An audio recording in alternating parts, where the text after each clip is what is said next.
Hello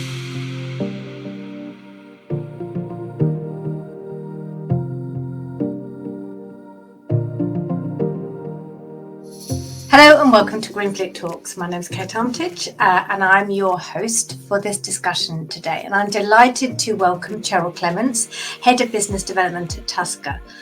Hi Cheryl, lovely to see you again. Hi, lovely to see you too. Vehicle leasing plays such an important role in the transition to low emission vehicles, and Tusker has been a key player in this sector for a long time now. So Cheryl, what I'd like to do is discuss some of the questions that fleets are asking and test your knowledge. Is that okay? Yeah, that's fine.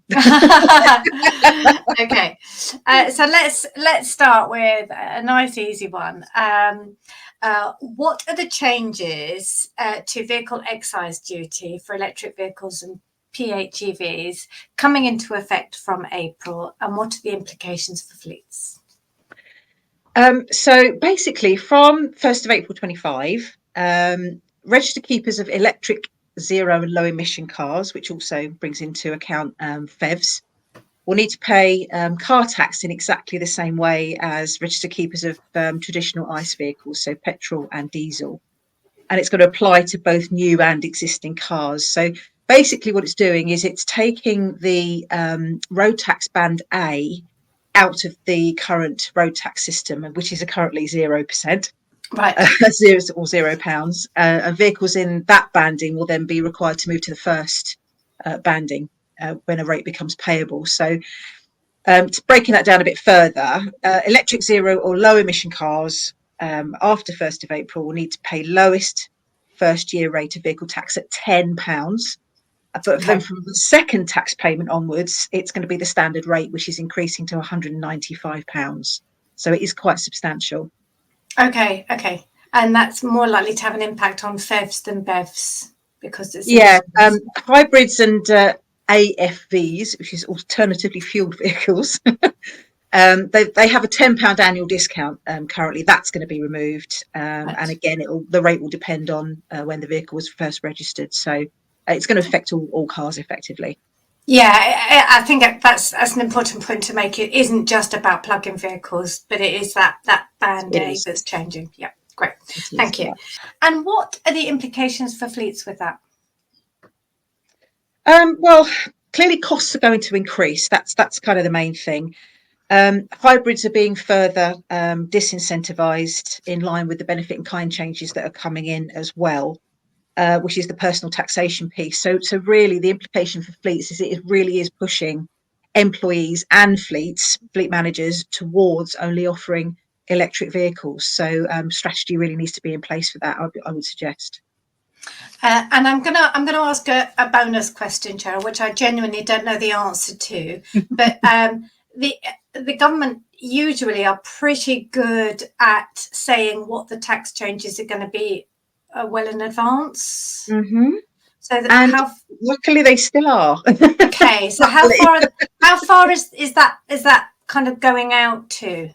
It's going out to 2030 at the moment. Okay. So when that was announced in the October 24 budget, we had visibility up to just into 2028, but we've now got it up to 2030, which is great because it means that electric cars will still be taxed benefit in kind percentages in single figures by 2030. So this is the long-term strategy by the government, which was the Road to Zero strategy, is now the ZEV mandate. So it really helps with benefit in kind taxation on electric and zero emission cars.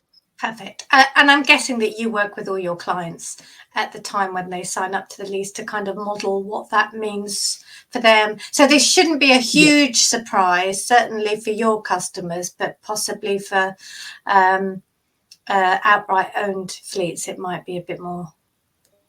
Yeah, and people who should offer traditional company cars, because there's still an absolute market for that with business need drivers and high mileages, etc.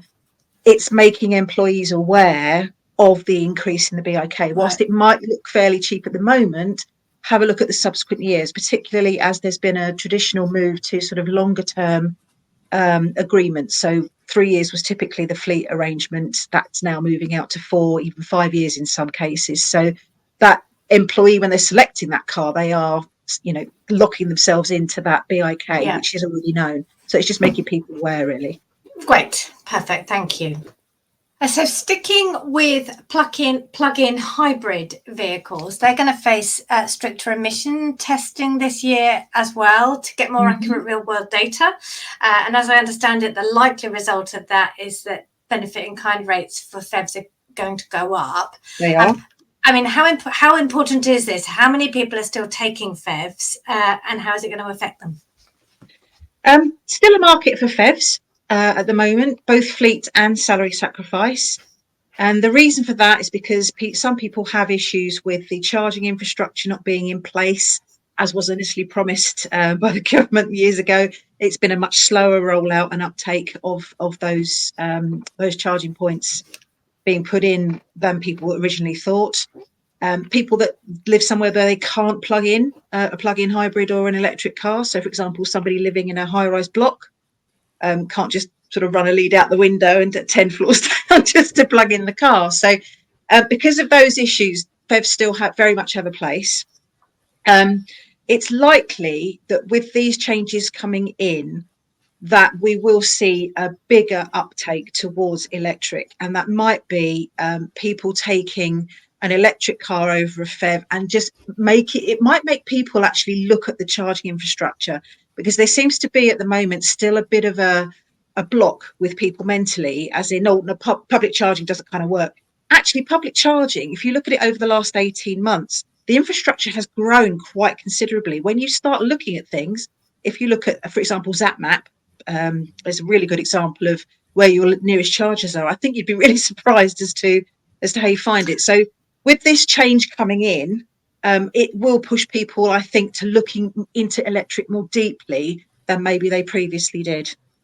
Yeah, I mean, I absolutely agree with you, Cheryl. The perception that the charging infrastructure isn't good enough is there, thanked in part by fake news and misreporting. Indeed. But actually, the public, certainly the transit, the rapid and high-powered network is very good now. But your point about drivers who don't have access to off-road parking, who can't charge at home overnight, which is cheaper, significantly cheaper, and more convenient, and available whenever they need it, I think is a challenge. And I agree. I mean, it's sort of a baby step, isn't it, for people who want to go electric but haven't quite got the confidence to go all the way.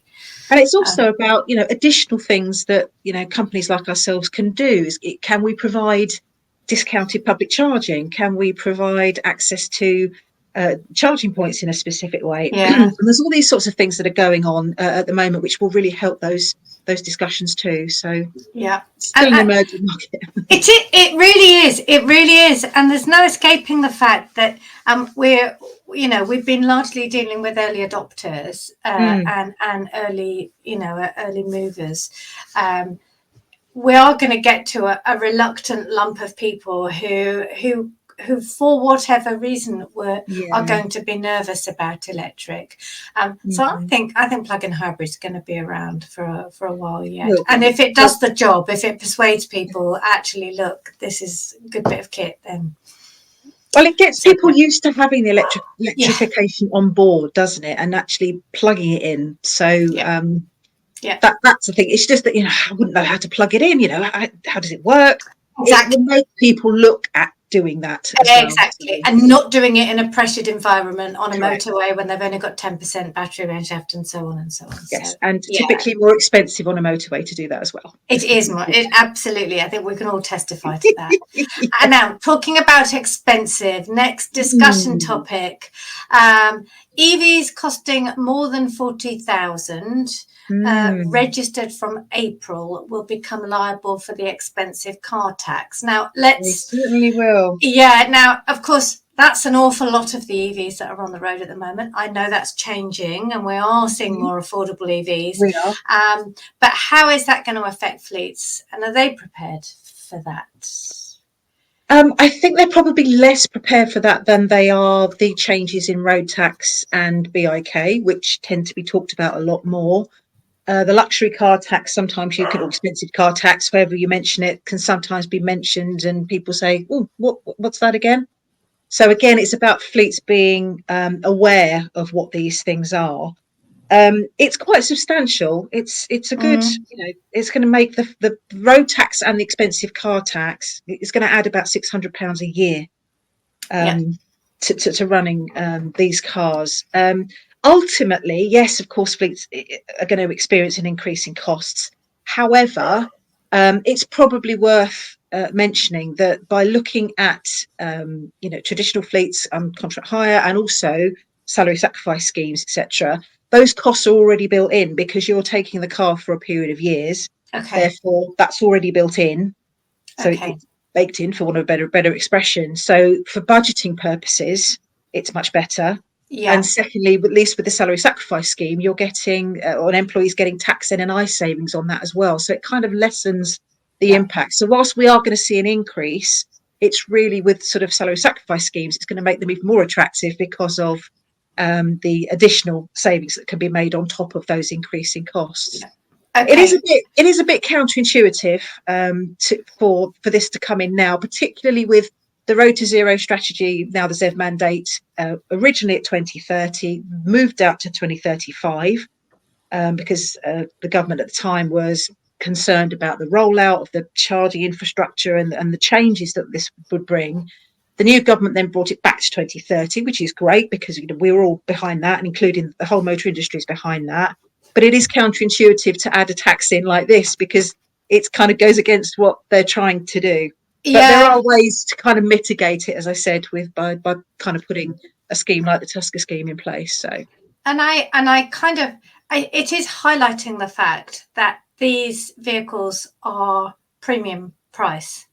Um, yeah, and and actually, and we need 40,000 for a car actually isn't really premium. It okay, should it be raised up to 60, possibly, yeah, or but 50 it or is where it 45. is.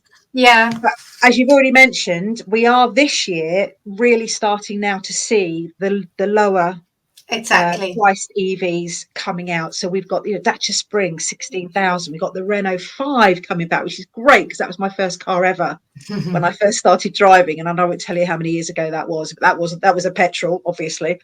That's coming out. That's 21,000. So Yeah, there's lots and lots of different options that are coming. yeah, yeah, yeah, But yeah, for the higher premium cars, it will have to be included. However, putting it onto a salary sacrifice scheme not only helps with the cost budgeting, but also the kind of impact on the tax and NI savings that employees can make with the scheme. So exactly. Great. Yeah. All right. Okay. So, kind of final question. Nice big open question for you, Cheryl.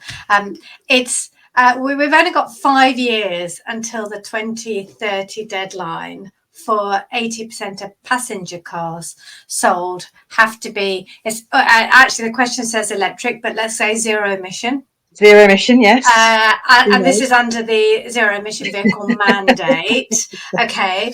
And at the moment, the answer really is electric. I mean, it would be great if there was something else, but there isn't. So let's put that to bed.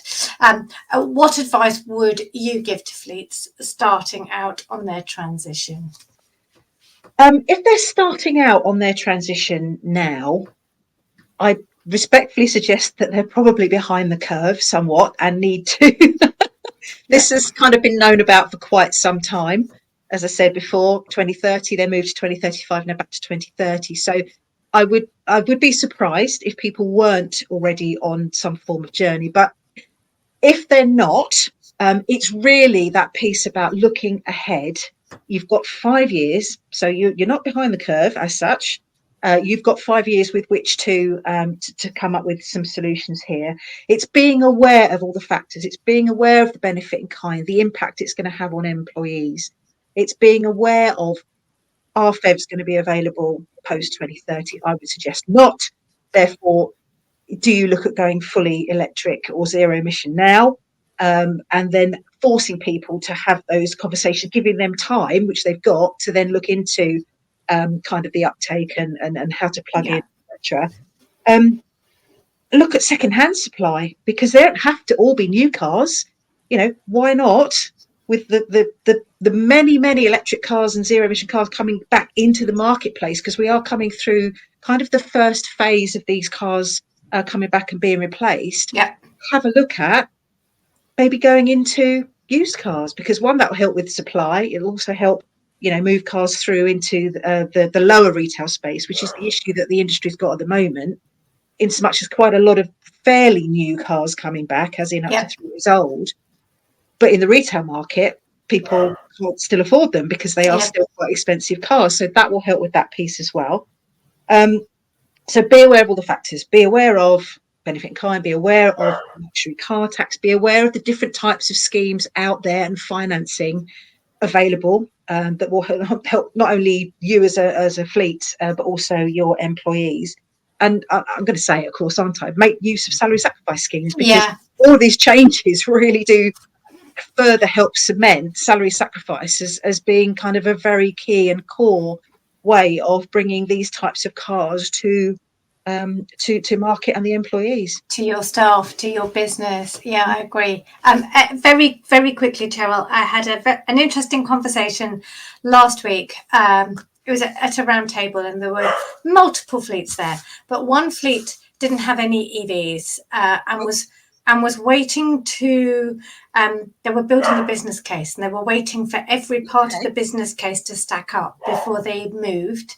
And then there was another fleet who have had quite a few vans for 5 years. Yes. And the question was, the point was, you can improve your total cost of ownership by keeping those assets longer than you would a petrol or diesel vehicle, because of the advantages of less moving parts, cheaper running, Yes. And the fleet that didn't have any EVs said to the other fleet, well, how long are you going to keep yours for? And he said, we don't know yet, because they're only just discovering that now. So that's a 5-year lag plus.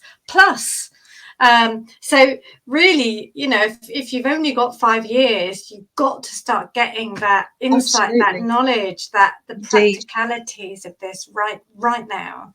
And electric cars, zero emission cars, even the original ones that came out, are still on the road. They're still going. Yeah. It's been over 10 years. The batteries haven't died. They haven't needed replacing. They're still going. Yeah. And that's one of the reasons why we brought in our second-hand pre-loved, as we call it, used cars scheme. I'm glad you mentioned it. Where people can take cars beyond the 5 years they can take a new car for, which was unheard of in the industry even this time last year.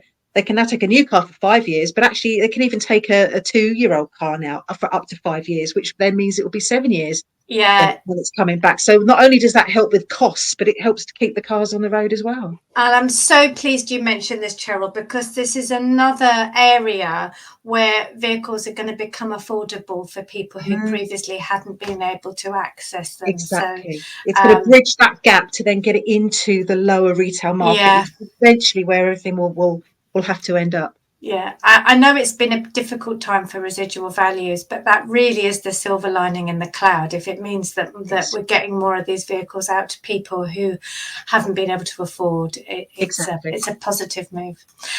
Cheryl, as always, it's been a pleasure talking to you today. And thank you very much. Of course, thank you to Tusker for joining GreenFleet Talks. That is about all we've got time for. Thank you for watching, and tune in to GreenFleet Television again soon. Thank you. Thanks.